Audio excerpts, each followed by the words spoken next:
feel like Kobe in the fourth quarter. This is the Dane Moore NBA podcast. We're brought to you by Prize Picks. Coming at you Tuesday night. It's April 22nd. And coming up, I got Britt, Robson, Kyle Theige. We're going to give you game 2 takeaways. This episode is brought to you, though, by Falling Knife Brewing Company. And game 3 is on Friday night at Target Center. If you are not going to Target Center, I would love it if you went to Falling Knife Brewing Company to watch it. You can see, if you're watching here on YouTube right now, you can see the TV truck and what the setup is there at Falling Knife. They had a ton of people, look like, for game 1. I haven't seen for game 2 yet, but just know if you are looking for a place, as always, to go watch the Wolves, particularly for the playoffs, Falling Knife is the spot. Sit outside, bring a lawn chair, have some beer, and hang out with some Wolves fans. That's Falling Knife Brewing Company in Northeast Minneapolis. All right, game 2 coming up with Britt and Kyle Theige.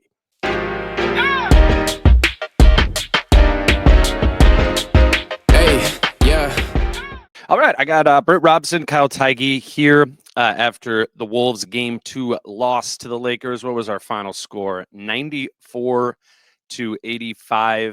I guess I'll start by talking about the beginning of the game. I guess that was the one thing I feel like from this game 2 that was similar to game 1. It was a slow start for the Wolves. Obviously, they didn't bounce back in the same way they did in game 1. It did kind of set a bizarre tone, right, Britt? That first quarter where the Wolves were not able to start with traction or get traction. What stood out to you about the beginning of the game? The frustration of seeing a mistake repeated. It was very obvious that moving the ball, moving without the ball, and making quick decisions has been what they have done when they play well since January. And when they don't, they drop out and they rely on their defense. Tonight, they wasted a really good defensive performance. They outscored the Lakers 70-60 in the final 3 periods. But the offense never generated any traction, and it was very easy to see why. So, we'll get into a little bit about what they explained, why they were confused, but I don't buy it. Kyle, what did you make of the way that the Lakers presented themselves at the beginning of the game? Whether that's the way that they were guarding them or just sort of the energy level that they had.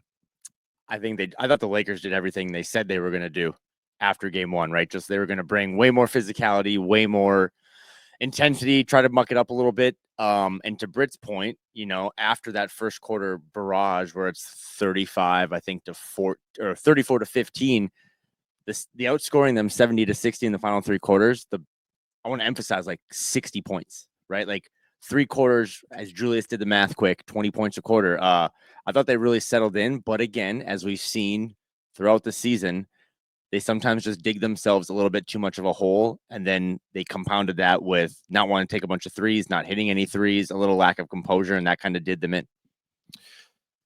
What stood out to me was just the offense, the Wolves' offense being as bad as it was in the first quarter, and frankly, that was a little surprising to me given how effective it was in game 1. I wrote down in my notes after the first quarter, the Wolves had 23 possessions in the first quarter. And like you said, they scored 15 points. So that breaks down to 0.65 points per possession. In game 1, they scored 113 points in 83 possessions. That was a 136 offensive rating. They were literally scored in the first quarter at half the clip that they did in game 1. They scored 7 points in the first 7 minutes of game 1. Yeah, right. So you can imagine what the final 41 minutes were like. Mm-hmm. And that's the thing. They had a formula, and it's a formula, quite frankly, that they have learned. They know what works, and what they said, what the player said, Finch didn't get into it too much. I think he was pretty disgusted. But he was. Essentially, what they said was they played kind of a zone, and that was confusing. Well, if it was kind of a zone, that meant you probably had room to shoot threes. That's what a zone invites you to do. You could argue maybe that they were pressing up and having on-ball defense, and maybe when They looked to pass. They began to drop off and prematurely fill the gaps and became zone-like in that respect. I mean, I don't know. But I do know that if people move and the ball moves and somebody's trying to run kind of a zone, you're going to be more successful than what we saw. Yeah, they were clearly confused by what it was. I mean, I saw it to largely be the same thing as game one. It was, I mean, with Ants at the top, it's just kind of tucking in those two wing defenders, right, for the gap help. I think it kind of moved like a triangle is what he's talking about. Like they were connected in how they moved with Ant. And to be fair, I thought their defense was significantly sharper. I mean, the Wolves made 21 of 42 threes in that game. Part of that was being hot, but a lot of it was in game one, a really poor job of running Wolves players off the line, right? You know, getting out to shooters on the perimeter. The Lakers were better able to do that from just that kind of Ant has the ball at the top and you're looking to find Nas in the corner, whoever it might have been. I think that's why it had to just be more interchange. It had to be more body movement around, because it seemed like the Lakers defenders were comfortable with both being able to help on Ant and knowing where their guy was. There needed to be more like illusion to the Wolves offense. And it just seemed like it was very straightforward to them. And as Julius Randle, I think, very wisely pointed out in the post game, they got a lot of transition early. And I think when this team gets confidence, they get confidence on the run. They're one of the least prolific transition teams in terms of volume, but their points per make in transition is actually up toward beyond the middle of the pack in like the top third. And they weren't getting in transition, partly because the Lakers did play efficient offense. They were 11 for 20 in the first quarter. A lot of that was Luka. But again, I come back to the idea that you have a team that is a very, very potent three-point shooting team. You have the guy who made the most threes of anybody in the NBA, very Curry-like numbers throughout the season. And you have other guys who can hit. And a lot of those guys are high-paced guys, but maybe it was the foul trouble. I mean, I know Nas and DiVincenzo, who were their classic Chris Finch, move the ball, move without the ball, make quick decision guys, were both bothered by early fouls. It seemed, I would say even before the foul trouble, the first thing that just seemed off was Ant. And he got one of the first possessions. He was guarding the ball. I don't know if it was Hachimura or Hayes. He just ran right into one of their screens, and he was really, his shoulder was clearly bothering him. When we did post-game media with him, he had it all iced up and wrapped up. Finch also said in the post-game, right, that it felt like we passed up some three-point opportunities. It wasn't just Ant passing up three-point opportunities, but I do wonder the connection to Ant's shoulder bothering him and his reticence to be a three-point shooter. He was getting downhill. He was going to the basket, right? But it didn't feel like Ant was as willing to tap into all elements of his offensive game. I thought in the second half he started to warm up a little bit. I mean, that's when he had that dunk when he went at Jackson Hayes, but it did kind of just seem like the classic boxer who gets punched in the face and kind of rattled for a little bit. Obviously, it was just his shoulder, but he did. Anyone listening to this watches Ant enough to know when he's just engaged and not engaged, and it did just kind of take him out for a little bit, and then it was just a ton of Julius Randle. I mean, they were down, I think, at one point 22, but without Julius, at least, you never want to have too much Julius, but they needed that level of Julius just to keep them remotely in the ball game. But yeah, I thought Ant in the second half started to find some things and figure it out. He really emphasized that whole every time he got the ball, it just all of a sudden like shifted into this weird zone. But so they're gonna have to find ways to kind of get through that. But my biggest just like concern from game two, or just I can't believe they did that, was they just started to turn down threes. It wasn't the fact that they had a season low 5 made threes. It's the fact that you saw guys like Nas and Nikhil. I mean, Jaden sometimes like, hey, don't take all those corner threes, like get the ball and go. But I want to see Nikhil, I want to see Dante, I want to see Nas just let it rip. And when they would catch the ball, their first instinct late in second quarter, third quarter was like to drive. And it's like, that's not really the whole point of all this. So I don't think anyone really played well. I thought the bench getting the foul trouble early with Nas and Dante just kind of nuked them as well. by having no one to go to when Jaden was cold or Ant needed some help. So just kind of an all around really poor performance, I thought, from everyone up and down, even though Nas and Julius Julius and Ant got theirs. It was just kind of everyone from 1 to 8 just didn't really do much.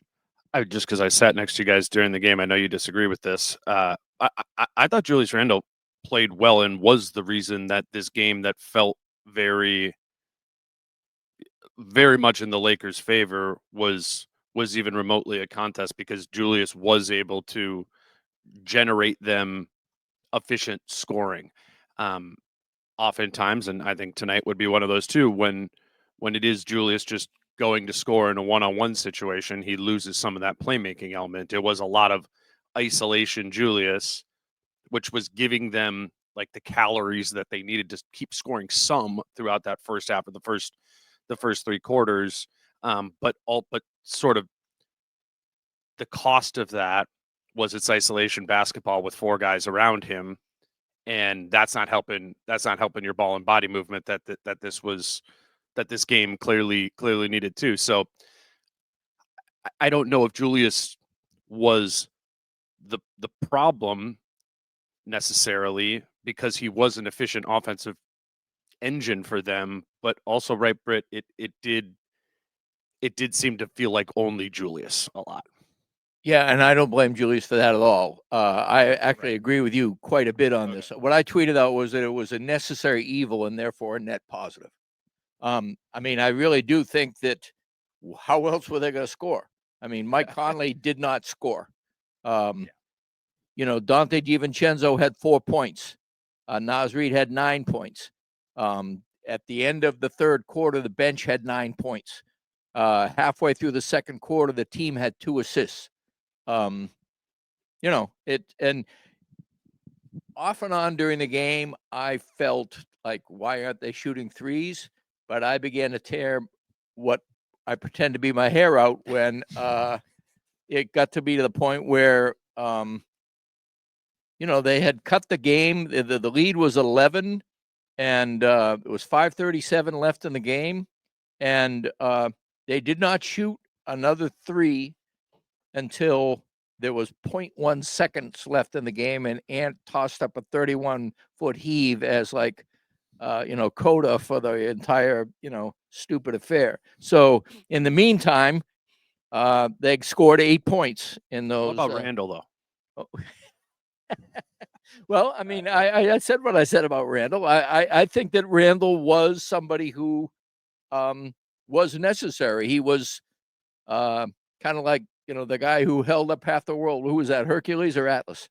Anyway, one of those guys. Yeah. And he was responsible for most of the offense. I think it's one of those things like where, you have a guy who is a retired actor or somebody, and then they go to the retirement party and somebody says, hey, why don't you reprise your starring role? No, go ahead. I think Julius did not mind at all running a series of isolations and proving again that he is a great isolation scorer against some heavy circumstances. I think they defended him well too. And I think he was willing and able to do that. I just think, to your final point, when you were leading me into this topic, it does hurt the overall defense, because when this team runs ISO, they know the drill and everybody stands around, whether it's Ant or Julius, it happens. Kyle, it reminded me of remember the first time the Wolves played the Knicks? Julius had like 100%. 18 in the right. It was going through my brain the whole time. It's just like he can get his, not to cut off your question, he can get his, but it's not like they lost the game because of Julius Randle or anything, but it doesn't really spark any other growth or momentum from anyone else on the team. And again, to Britt's point, I mean, who else was going to score? Like, Jaden did get those 3 corner threes and he missed them all. And it's like, okay, at some point, someone has to keep this ship from just sinking immediately. And I think Julius did that, but it also just didn't really lead to, the ball movement tonight was literally night and day to what it was in game 1. And again, some of that's the Lakers adjustments in the defense, but some of it was just a lot of how many times did Julius have the ball? And it seemed like he took up 14 seconds of the shot clock, and it just led to one shot in a really bad possession. Yeah, and again, none of us aren't saying Julius didn't play efficiently. You know that Knicks game was the Wolves' least efficient offensive game of the season. It was their worst offensive rating game of the season. this game tonight, they had a 97.7 offensive rating. That would have been their fourth worst. They only had 3 games during the regular season that were worse than that. You compare that to game 1, where it was 136-1. That would have been their 6th best offensive game. I mean, that is so polarizing, which is also like the most 24-25 Minnesota Timberwolves thing ever. But there are themes of that, right? What was game 1, right? It's the ball and body movement, it's the pace, it's when Nas and Dante come in, and then in the start of the second quarter, Randle comes in and is playing as a part of that group in game 1, right? And he was I know he turned the ball over a lot, but he was a part of what really separated the game in the first half in game 1. So I think this game served as a reminder of like, yeah, Julius can do this. Yes. But do the Wolves win when Julius does this? That's exactly my thinking. I mean, I think that when they're aesthetically pleasing, they're also potent. Yeah. And when they are ugly in what they look like, they are more anemic. I mean, it's a lose-lose if you're a passionate fan of beautiful basketball. When the Wolves play beautifully, they also play well. And that is what has, aside from the constant clutch problems, made from January on such a welcome change of pace. I mean, Tim Connolly calls Chris Finch an offensive genius like every 6th time he talks about him, and the numbers don't back that up. Well, they finally began to back it up in the last 3 months. I mean, this is a really fun team to watch when they're sharing the ball and they're moving without the ball to get the ball in open spaces. And that happened throughout the last 41 minutes of game 1. And it's just very difficult for me to believe that the Laker team, which was in not desperation mode, they were in as we are the legitimate championship contender mode, and we're going to show it tonight. And Randle said the team expected it, but they did not act like it. They did not counter with their best response, which is both aesthetically pleasing, intelligent, and what they know how to do and have done. That's the thing. It was hard for me to buy the confusion that was coming out of them. And I mean, when I finally pointed out to Ant that I said they were 5 for 24, I forgot about his 10th of a second heave that turned out to be 5 of 25. But when he looked at it, he was so joyous to have it be something. Well, that's why we didn't shoot, because we were terrible at it. We stopped doing it. Of course, we should stop doing it. But before that, he had said, well, if it had been me, I would have been shooting it. Well, no, I mean, I watched you. You turn down threes, especially in crunch time, all the time. No 3-pointers, down 11 with 5 minutes left in the game. You allow your opponent to score like, I think it was, if they scored 7 points, and so like it was 8-7 over the final 5 minutes. I mean, and no threes. Yeah. So think of what 2 threes would have done. Let's grab our first break here. Today's show is brought to you by My Hoops. I got another little basketball factoid for you. The first women's basketball game was played March 22nd, 1893, between the freshmen and sophomores at Smith College. They played 2 50-minute halves, and the final score was 5-4. It sounds like a sort of a Wolves game. As far as no threes, as far as the women's game has come, there is still a significant gap in opportunity for girls to play sports, and that's where My Hoops comes in. As far as their summer developmental league, girls have 1.3 million fewer opportunities to play high school sports than boys have by age 14. Girls are dropping out of sports 2 times faster. So a lot of that is about lack of opportunity and lack of things like My Hoops to really be able to hone your league or hone your game through their league. The Fast Break Development League that they have is perfect for second sport female athletes. They have an all-girls league night. Again, how this My Hoops League works is it's trying to modernize the coaching and skill training of basketball, letting go of things like the mic and drill because that's antiquated, and practicing styles of play that mimic the game. They run their games in a constant 4-on-3, 3-on-2 style that increases scoring, stops ball stoppages. It's a really, I've talked to talked with them about this league, and I really think it's an interesting way. And if you just do have kids, boys or girls, who are looking for a program this summer and a league, do check out.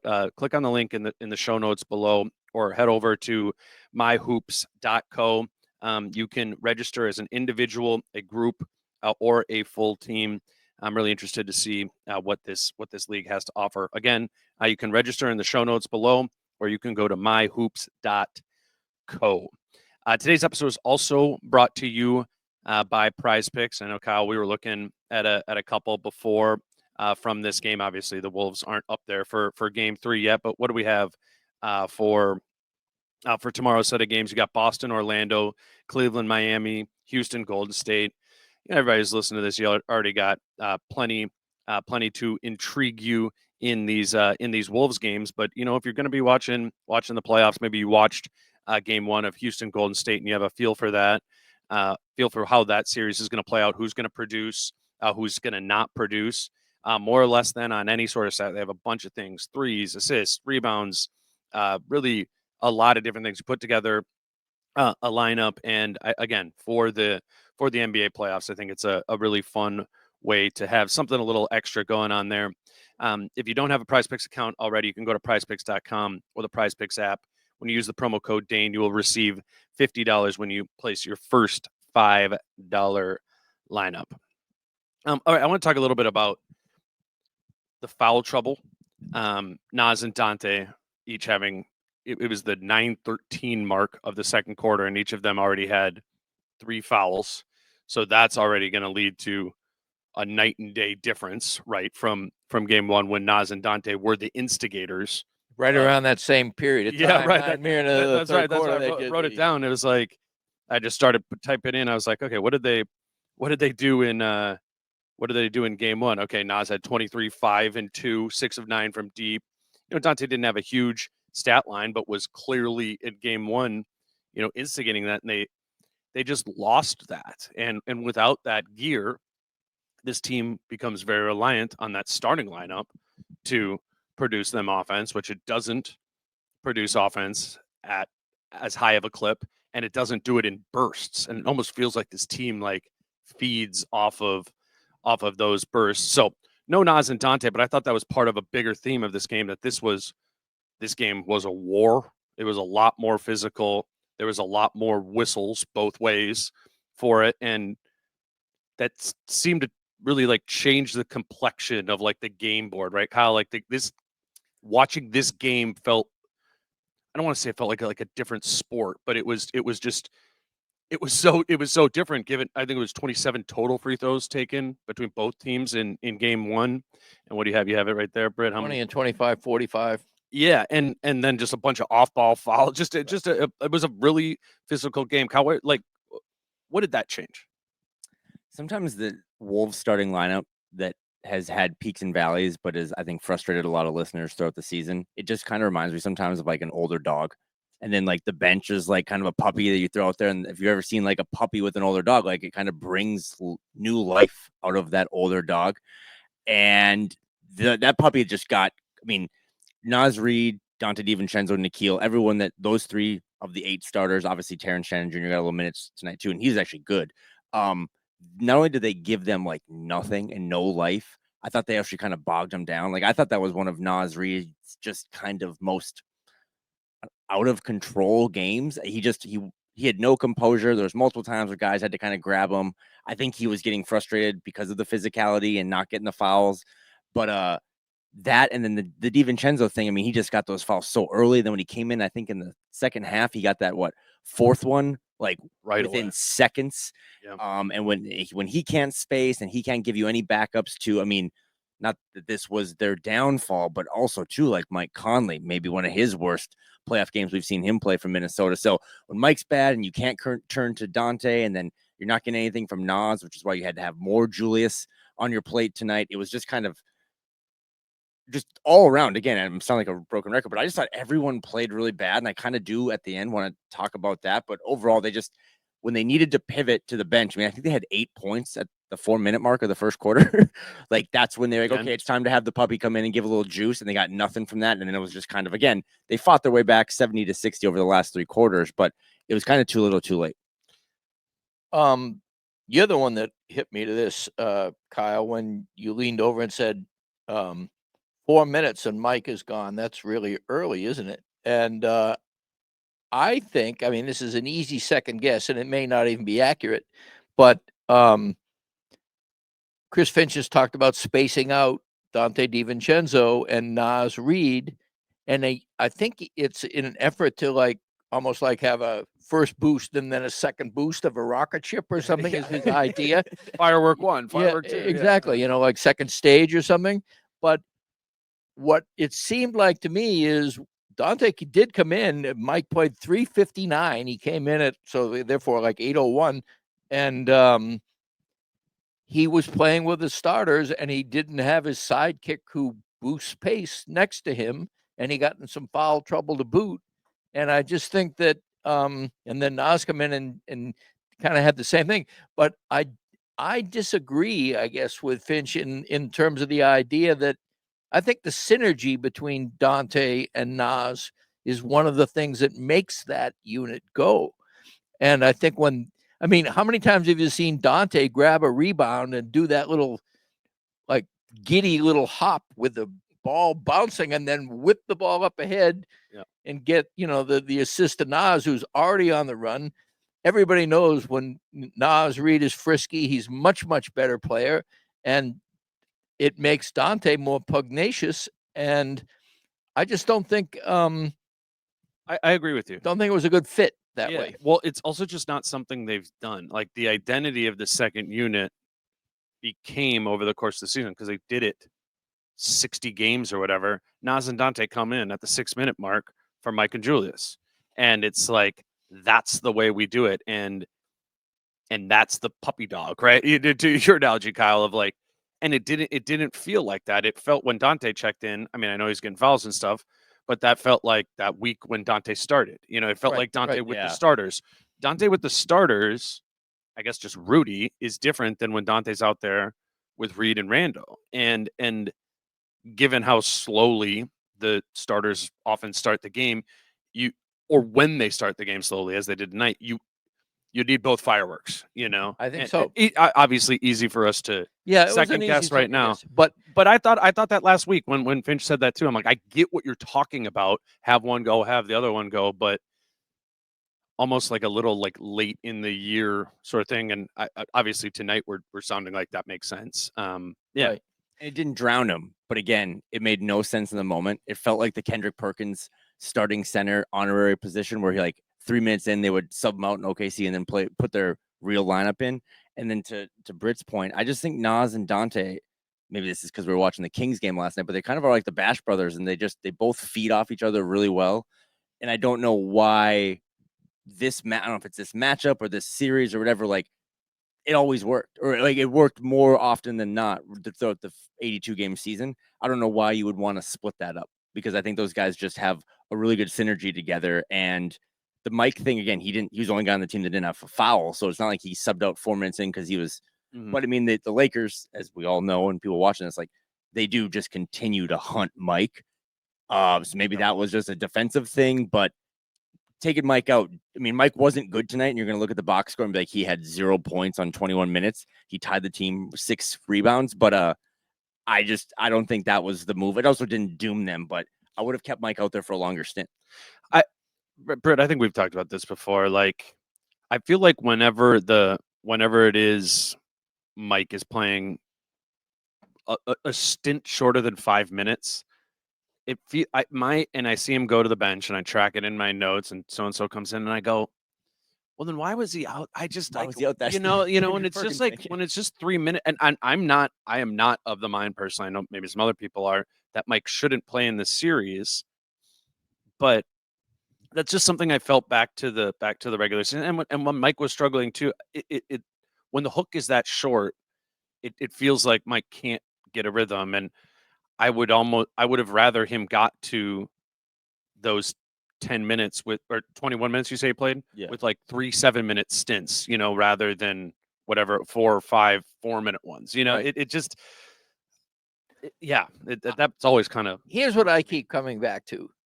Chris Finch comes in, and I asked him the question about why no threes down the stretch, and he wanted to expand it to the 4 quarters. He said, I thought we were turning down threes all night.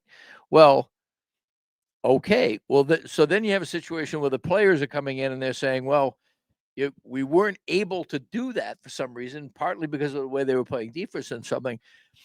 So is it just as simple as the Lakers added tenacity on defense, took this team out of what it does best on offense, and therefore it was relying on Julius Randle. But what Ant stayed in passing teamwork mode.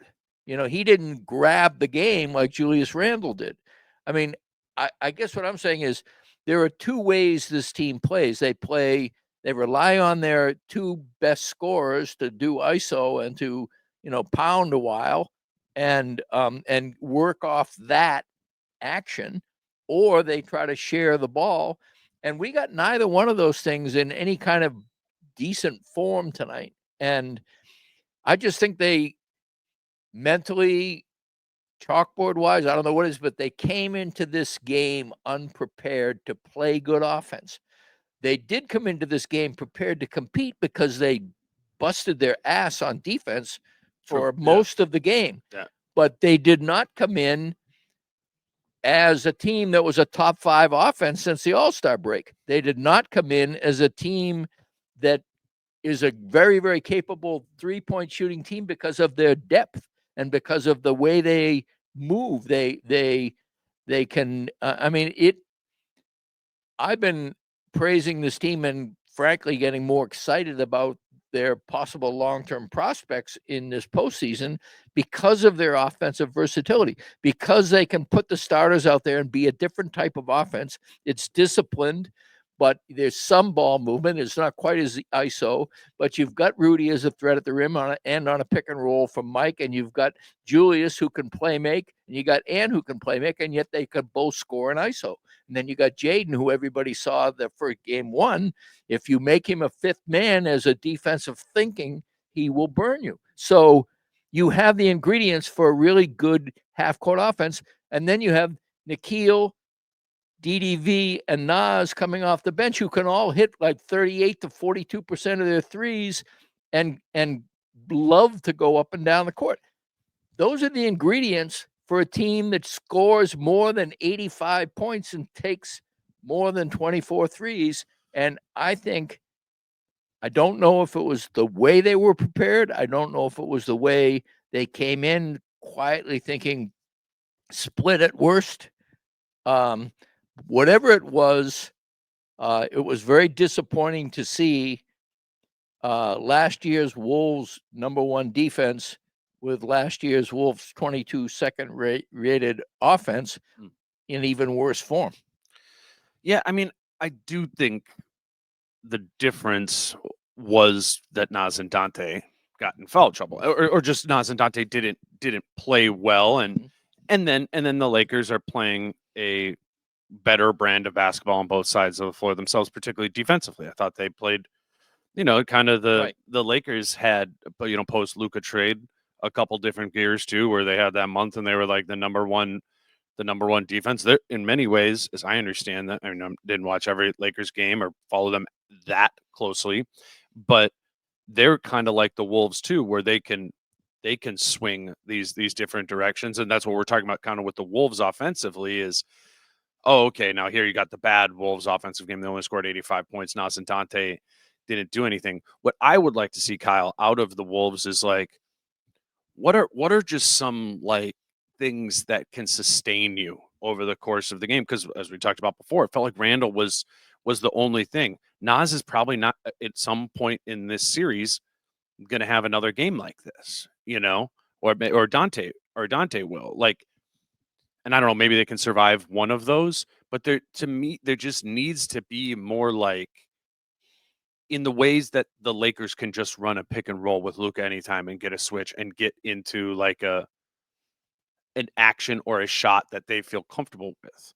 I mean, how many of the Wolves 79 shots that they took tonight were you like, that felt like what they were wanting to get? You know what I'm saying? Can I just tell you how I really feel about that game? No, but it's like I don't really have much to say because like I'm looking at it, and I'm listening to every. It was a weird game, and I've spent 6 days now with Britt, and I think he's got to know me really well. This isn't like raw optimist, whatever. I would feel pretty good if I was the Wolves. I think you guys have been at every game and you've watched the tape 3 different times. Have they played a worse offensive game than that all season long? The answer is probably no, right? At full health, right? Or with all their guys.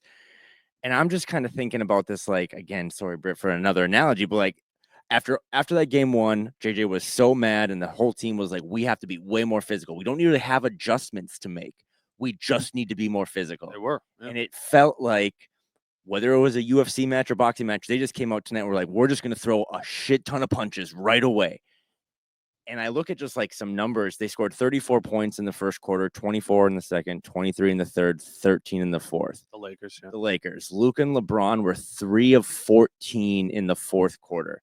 The Lakers played 6 guys 10 or more minutes. If you look at their bench, it's not like they went and pulled. Like we all thought the Vando card was going to be played tonight. He played 8 minutes.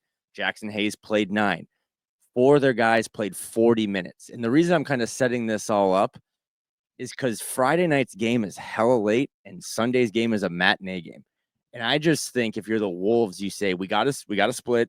It would have been nice to be greedy. We did play like, terrible offensively, but there's like 2 games in less than 54 hours this coming weekend. And the Lakers tonight, I just thought came on the first quarter and did everything their coach wanted, and credit to them and poor execution by the Wolves. But this was not a game where it's like, I didn't see that lever coming. It was just They played really hard for the first 12 minutes. And that's what we were talking when me and you were talking yesterday. It was like, we're talking about like what could happen in this game that would shift us off of our opinion of the Wolves are in a really good spot here. It would be like, oh, the Lakers presented something new that the Wolves didn't. We didn't know what that was, that the Wolves didn't have an answer for. That would have got me back into my, I think the Lakers are going to win this series. But I'm agreeing with you that I guess they can call that zone. Clearly the Wolves don't get, and it was actually very shocking to hear Ant, Julius, and Rudy, particularly Rudy, be like, yeah, I need to go back and look at it. I don't know what they were doing defensively. That was like, but it looked the same. The Lakers were executing better. But point being is like, if the lever is they just played more physically, that wasn't the type of lever we were talking about. You know what I'm saying? And then I'll throw it to Britt, but I don't think that's a lever they can pull every game and for multiple quarters. I think Luka's played 40 and 42 minutes in these first 2 games. Again, he's awesome. And LeBron is awesome. But I watched a Lakers team that I actually legitimately thought throughout the game got a little more like tired and slowed down. And they just didn't have that same gear that they had in the first quarter. And if they throw that same punch or that, volume of punches on game 3 at Target Center, I will eat crow. But I just kind of thought, again, if you're the Wolves, you should be kicking yourself for the fact that I think it was 72-61 midway through the third, and they kind of had some life. And there's a hilarious JJ Redick timeout that he called where he was halfway on the court, F-bombing everybody. But there were multiple chances that they could have really struck fear and gone for the kill in the third and even in the fourth. Like Britt said, what was it, 8 or 6 when Ant got that ball in transition and LeBron chased him down and got the turnover. Britt knows this now. I'm a very emotionally nervous wreck, risk averse. I thought that was one of the just better, like the Lakers just did enough in the first 12 minutes and then they coasted, right? They got a big enough lead and they kind of coasted, and that's some good Dante Nas luck and then rode that. Yeah. I thought how many of those guys have you not seen play that bad in the season, and they all did it at the same time? And again, I didn't think it was because the Lakers did much other than maybe this phantom zone, but I don't know. I just don't really leave Staples Center tonight being super down, other than they had some chances to really go for the throat.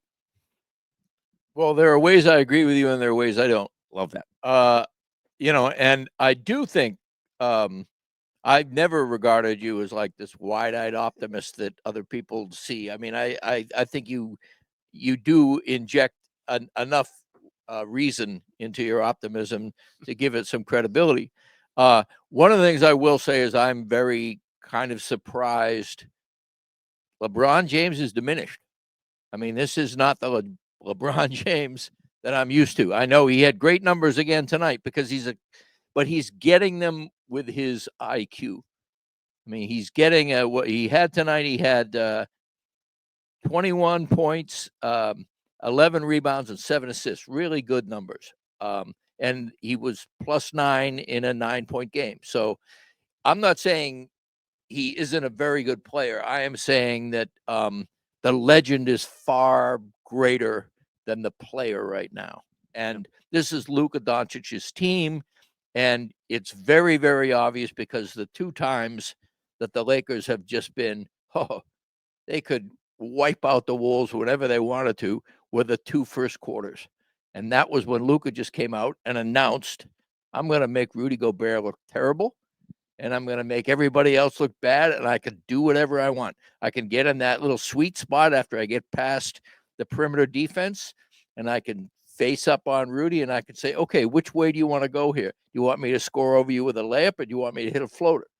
And that... Yeah, let's talk about that Rudy and Luka thing, because he was really targeting that. I would need to look back at what the numbers were. I know I saw I saw Jack tweet that, Luka didn't score that much on Rudy, but there's something to be said about like how comfortable Luka looks in that, how much he wants it. And I guess you can take that the other way of like, okay, cool, let Luka want that. It's not, going to lead to really efficient half court offense because Rudy's going to get stopped sometimes too. But I mean, I had the feeling during the game of like, I've been the one saying all along, like Rudy's isolation numbers, historically, we've seen him be really good in these sort of situations. And he seemed more susceptible to, and it wasn't just Doncic, but, Reaves on the perimeter. Austin Reaves stopped and go'd him twice. Yeah. It like where it's kind of like when he's guarding Jokic, where you're like, you're not Rudy individually, you're not going to be able to solve this. Obviously, you're still the Wolves' best defensive player, all of those sort of things. I don't know, maybe this is like a foreshadowing sort of thing of like, well, could this be a problem where it's game 3 is really close at home and they get to clutch time and Luka and Reaves just hunt Rudy on a switch, and they get 4 baskets in a row that way, or 3 out of 4 possessions like that. It's just, I got that light bulb lit of maybe this is more of a problem than I thought it was, because we were all doing the thing of like, oh, it's a lazy thing. Everybody says Rudy's going to be played off the floor. He's good in isolation, and that's all. And that wasn't wrong, but I don't know. It felt was a little exposed for a team that gave up only 60 points and really worked hard to do so. It still felt like I don't come out of there thinking the Wolves have a dominant defense on this Laker team. You know what I mean? They've scored 95 and 94 points, but I feel like if it's a close game and Luka has the ball, all bets are off. Yep. They haven't solved Luka Doncic. They haven't solved how to play him in a way that they did reduce his options. 1 assist in the previous game, and tonight he got 9. It was a little bit different, but it still comes down to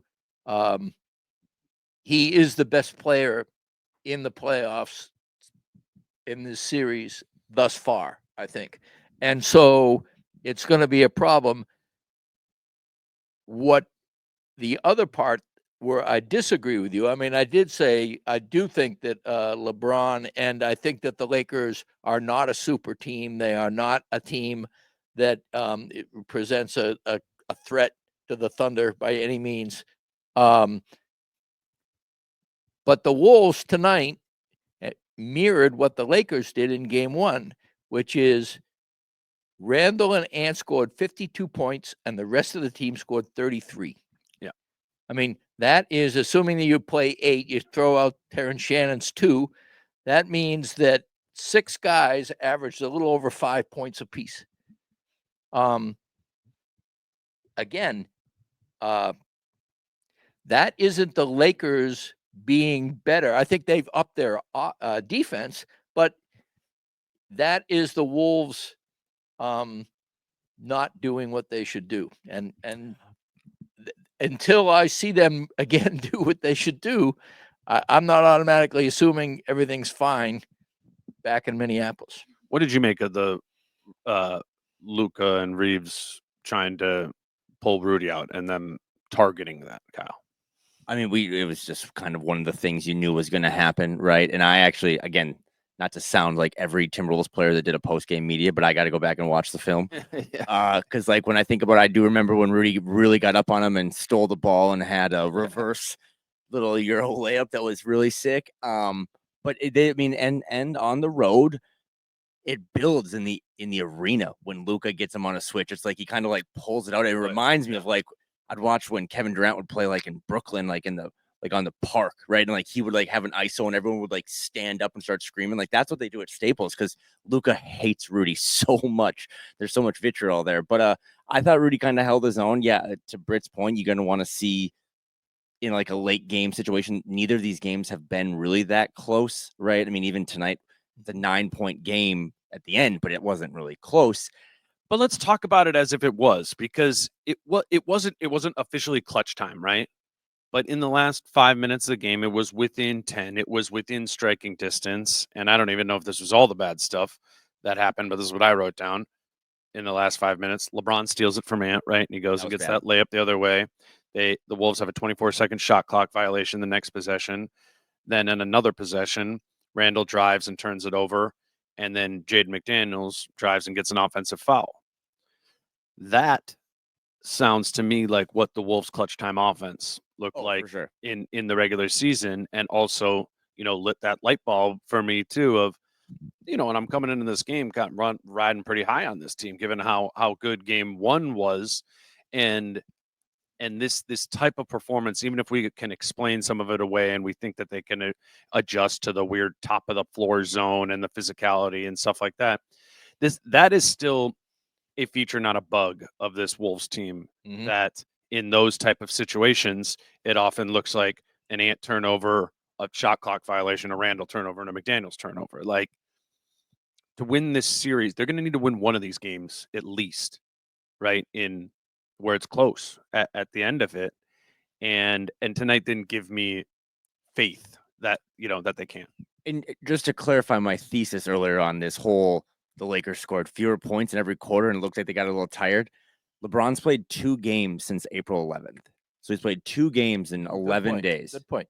And now we have 2 games coming up. I mean, we've been in LA. He was rusty too. Right. And that's a good point. But I think you and I see it the same way of like so much respect for that man. But at some point you are 40. Right. And we've had a residency here in LA all of a sudden. But like, I think as this series now goes to a little more like less breaks in between, I just keep coming back to, I thought the Lakers really turned the brightness up on their screen in that first quarter and it just, their battery started to dwindle, but they had enough juice left to just kind of get to the finish line.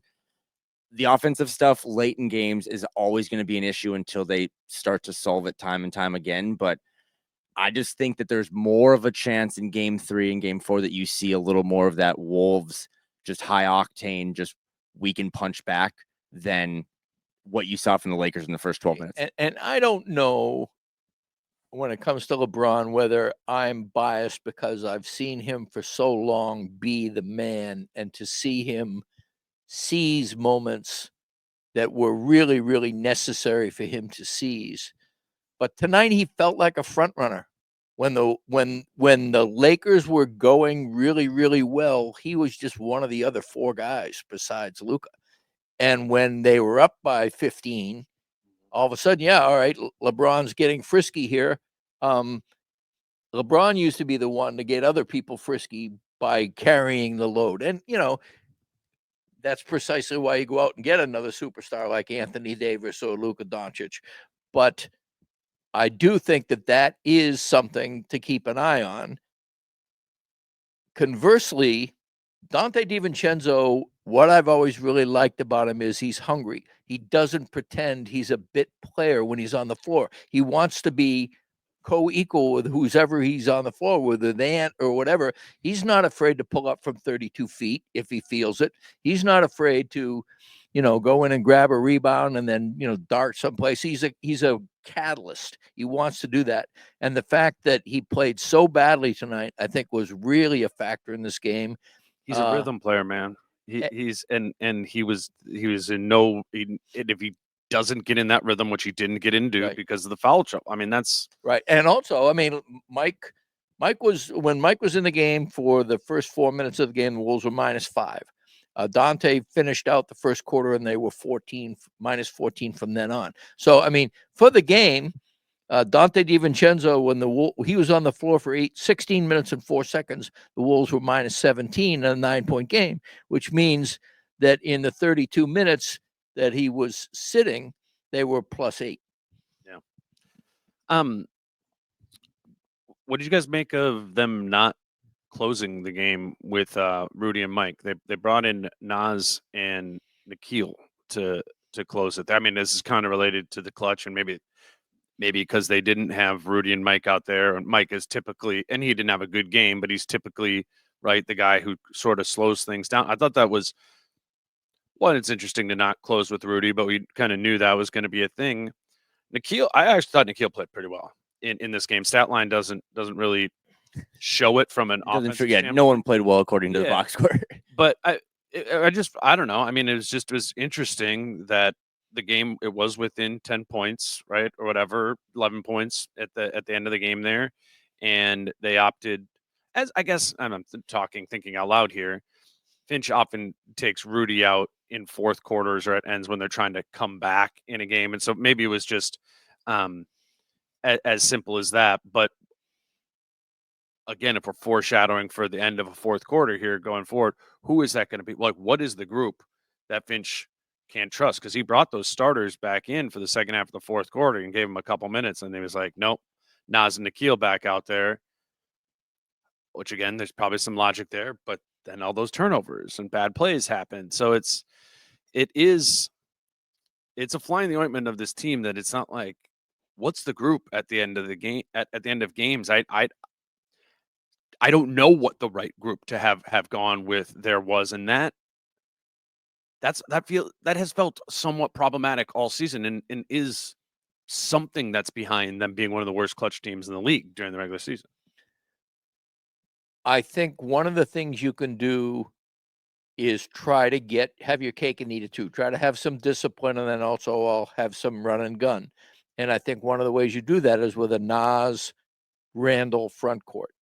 I think that it is a front court that can be physical down low, especially with McDaniels also in the mix. And you can also have the 3-point shooting. And I like the idea of just some battlers. I think if you have Dante, Na, DDV, Randle, and Nas, or Jaden for either Na or DDV, that it works. But I mean, and did I say Ant in there? You said Dante like 3 times. Okay, well, that there you go then. The point being that you don't want people who regard themselves as bit players in the offense, I think that if you want to share the ball and you really want to be a team that is moving without the ball, moving the ball, and making quick decisions, you let the game go where it goes. Dante's willing to do that. Nas tonight Nas has always been Jace Frederick, who was sitting next to me tonight, made a really good comment. He said, bad games from Nas don't usually resurrect themselves in the middle. Oh, yeah. Absolutely right about that. Yeah. And so it was just one of those nights for Nas. But I do think when Nas is on, conversely, it's a pretty good night. So my point is, I don't think great defense is going to win this series. I think they are going to outscore the Lakers. And it's been my opinion from the beginning of the series. I don't think the Laker defense can contain the Wolves offense when they are playing the way they had played since January. And I think that is a thing that is overlooked by a lot of people handicapping the series. The Lakers don't have a good defense. They were 17th before Luka arrived. They were 17th after Luka came. And the Wolves have a good offense when they play a certain way. So I think when you have guys not deferring necessarily to, and okay, Ant's going to do an ISO, I'll watch. Randall's going to do an ISO, I'll watch. That is a recipe for stagnation, and stagnation will lose you this series, even if your defense is strong. To answer your question, why did he throw Nas and Nikhil back out there? Britt knows Finch, I think, about as best as anyone. Finch, that was the most upset I've seen him in like a post-game presser. Oh yeah, for sure. Yeah. The way he answered questions. And so he was doing the Jaden thing, was not really giving you any nuggets. But one of the nuggets that really did seem to perturb him was that he thought his guys were just turning down good looks. And I think he closed with those guys basically being like, hey, I got 5 shooters out there. Go take threes and try to win this game. I mean, you had really great follow-up questions after the game and been like, were you guys just going to try to come back playing 1950s my hoop basketball, like just only getting 2s? And he was pretty open. He's like, yeah, we turned down good looks, not just in the fourth quarter, but throughout the game. But I think that's maybe as simple as what he's like, let me put all my shooters out there. They ended up not doing anything good, as you just said, play by play. But I thought he was like, for us to get back in this while Luka and LeBron are 3 for 13 and have 4 points in the fourth, we got to shoot more threes. And they just didn't do it. They didn't execute. But I don't think it was anything more like, would you be surprised if in game 3 it is a close game and they close with Rudy and Mike over those 2 guys? No, I wouldn't at all. My point is that I have no idea who they will when the game is. It is a close game. Who will be? Mystery. And I don't even. That's a little refreshing to me. Yeah, I'm with you on that. I mean, I do. I don't want to be the guy on Twitter. I think Terrence Shannon Jr. had a really, really good first stint, and only stint. Yeah. I mean, and he was. He had the Jaden Clark role, which is that he played a small amount of time and they did really well in that small amount of time, and he never came back. He's not gonna come back. He played because Nas and Dante had but he was the perfect guy. What they were not doing is they were not getting into people, the forwards, as much on offense and defense. They weren't attacking the rim with that kind of pressure that he can put on. And from the wing position, I don't know. I mean, again, I think the idea can be like they need to do more of that stuff that Terrence Shannon Jr. did in maybe in those. Didn't he only have 1 bucket? He did that once. I mean, put it this way, but like they could use more of that downhill force from someone. They're in a rock fight and their offense is stagnant. I think he is the best of the guys that are like after the 8. Yeah, this is like a prisoner of the moment thing.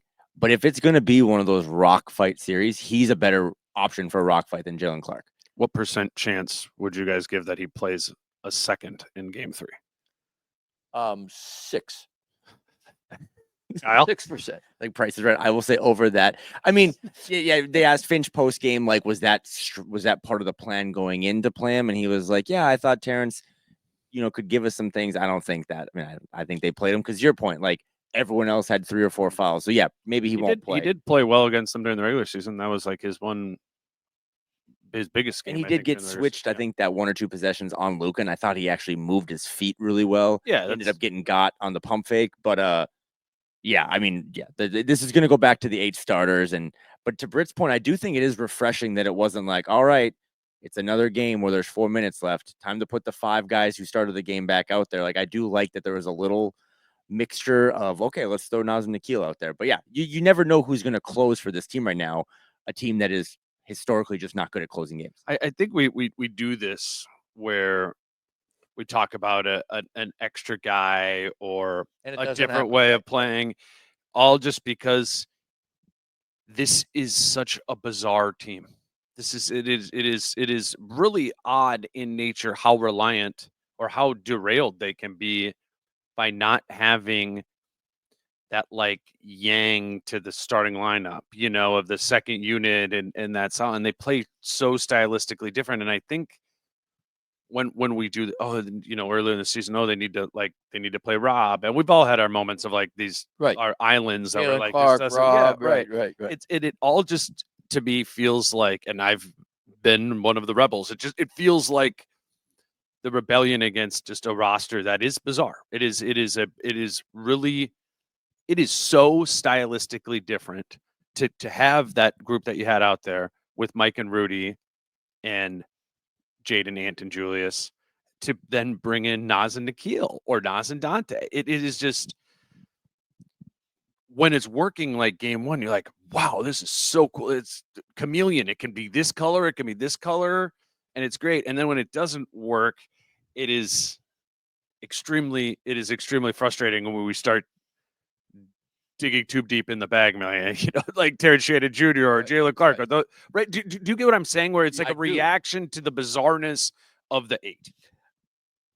One of the things that makes this a little bit different is the Lakers have big guards, and Nikhil and Mike are both at an obvious disadvantage. I thought Nikhil battled tonight, and I agree with you that he wasn't nearly as bad as Naz and DDV. He made some loud mistakes. He blew a cut, baseline cut, and he got angry, and he missed 2 threes like right in a row. Yeah.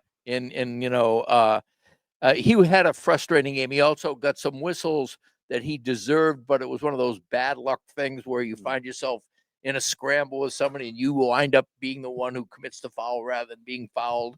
I think he had a few of those. He had a rough game, and I feel for him. I agree with you that he didn't play as bad as his line by any means, but I also think that fundamentally, one of the things every playoffs is a matchup-driven thing. Austin Reaves and Luka Doncic are big. I don't mind him on Reaves. Reaves did take him a couple of times. Yeah. I mean, and that's because Reaves wasn't scoring from outside, and I think he finally realized, if I'm going to score it all tonight, it's going to be at the rim. I don't want to repeat the same take, but I'll be curious to plant this seed in your brain when you go watch the game tomorrow. But Terrence got his first playoff bucket. We shouldn't be talking about Terrence Shannon Jr. or Rob Dillingham or Jalen Clark, because the team is going to win this series, the Timberwolves, by getting the most out of their 8 starters. That's their thing. I just think you should go back. I know it's just a box score, but I think the Wolves have 8 good guys.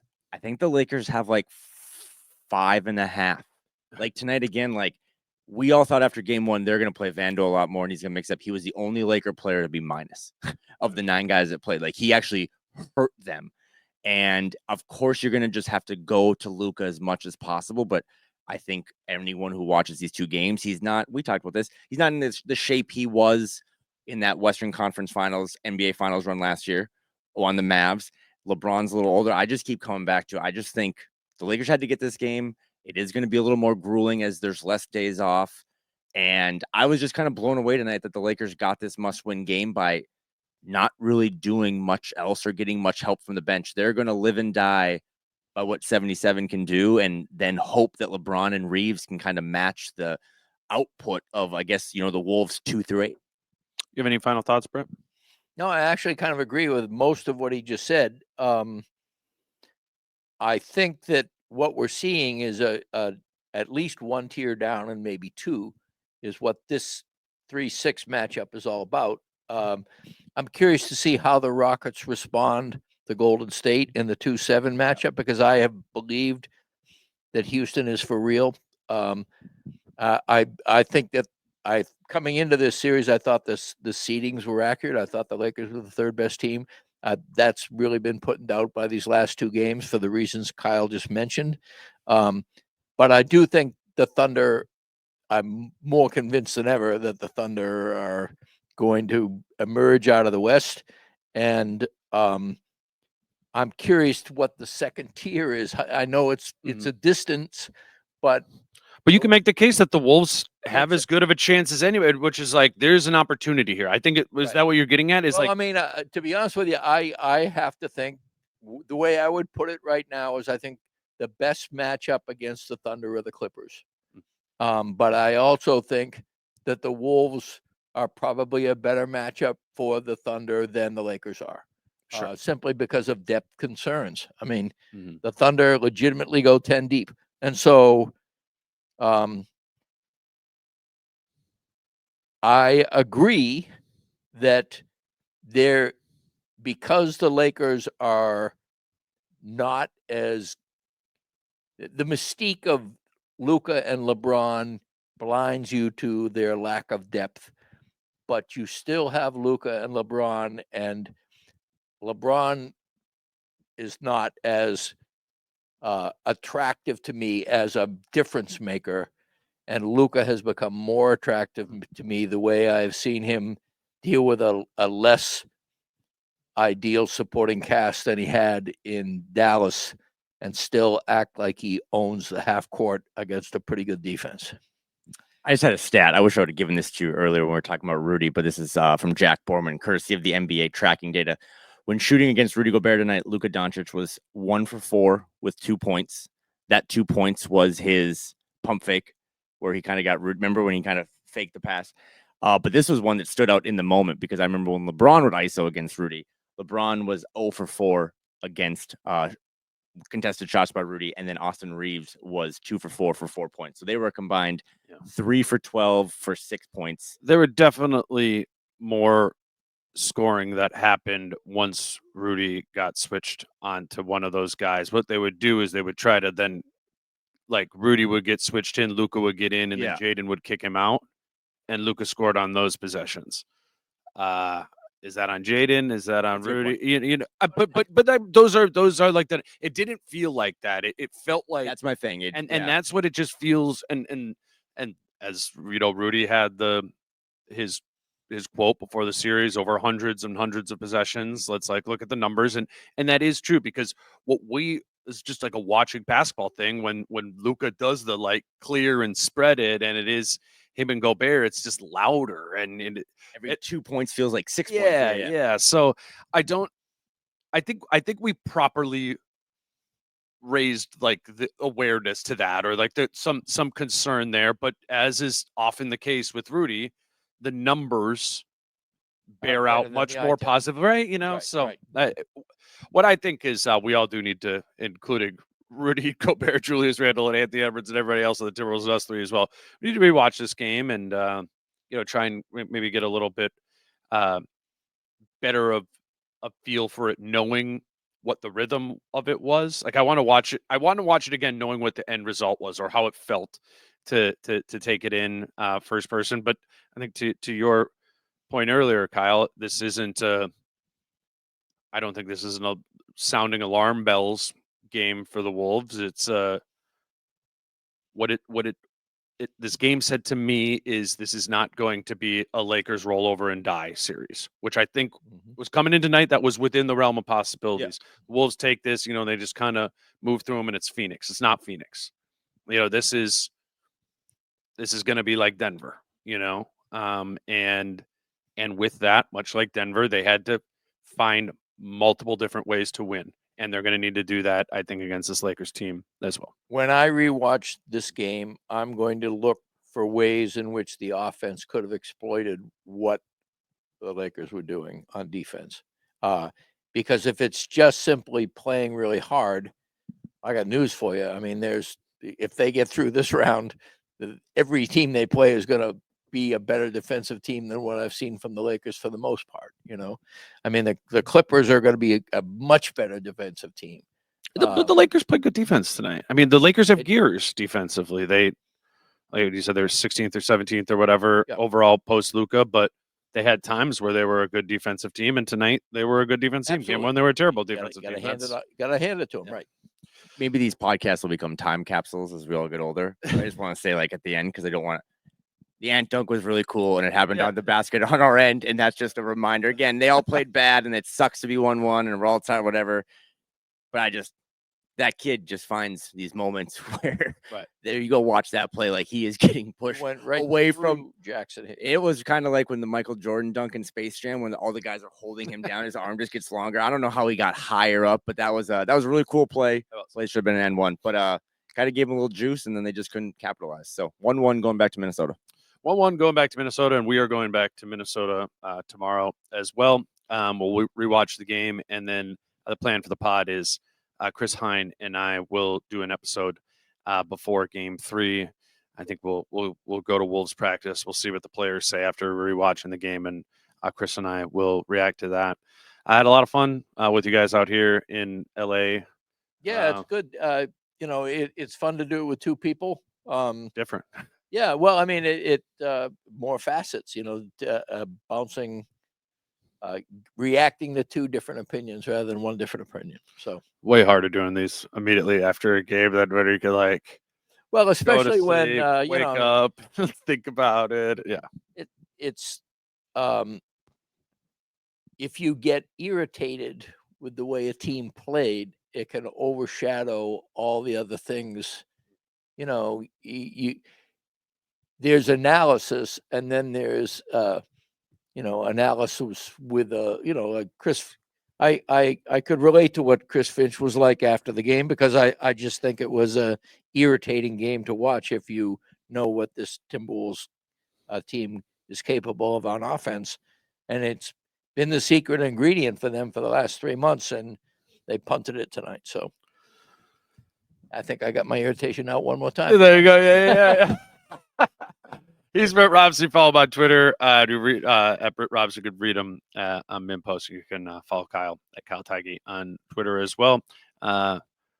You're coming to Minnesota as well, Kyle, and we'll do more of these pods we'll keep doing these post game pods after these games and giving you our immediate reactions and then following them up the next day.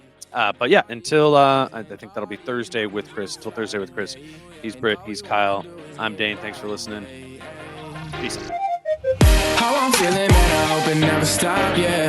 Green and hard so you can find me in the crowd, yeah. Don't let standards ever bring you down, yeah. Hope you